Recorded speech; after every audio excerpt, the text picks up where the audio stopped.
काटोल मतदारसंघामध्ये प्रचाराच्या शेवटच्या दिवशी सांगता सभा आटपून अनिल देशमुख येत असताना त्यांच्या गाडीवर दगडफेक अज्ञातांकडून करण्यात आलेली आहे आणि त्यानंतर मात्र या ठिकाणचा माहोल जो आहे तो बिघडलेला आहे आणि काही वेळापूर्वी या ठिकाणी पोलीस स्टेशनला मोठ्या प्रमाणात लोकांची गर्दीसुद्धा जमलेली होती।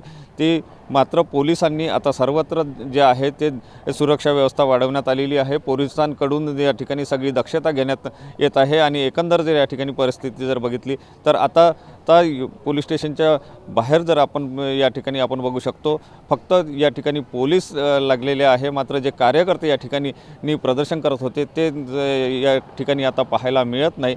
एकंदर म्हणजे या घटनेला पोलिसांनी सुद्धा गांभीर्याने घेतलेला आहे आणि जे सगळेच पोलिंग स्टेशन आहेत किंवा ज्या ठिकाणी मतदान होणार आहे त्या दृष्टिकोनातून सुद्धा सुरक्षा व्यवस्था वाढविण्यात येणार असल्याचं नागपूर ग्रामीणचे SP हर्ष पोद्दार यांनी स्पष्ट केलेलं आहे आणि त्यामुळे एकंदर या ठिकाणचं वातावरण जर आपण बघितलं तर शांततापूर्ण असल्याचं सुद्धा पाहायला मिळते। मात्र ही शांतता कशा प्रकारे राहते आणि याचा काही परिणाम होतो का हे सुद्धा पाहावं लागणार आहे। कॅमेरामन साईसह सुनील ढगे, TV9 मराठी, नागपूर।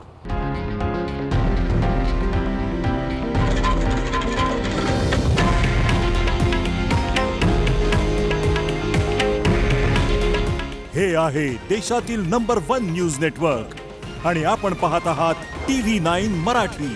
काळजी तुमची, हित महाराष्ट्राचं।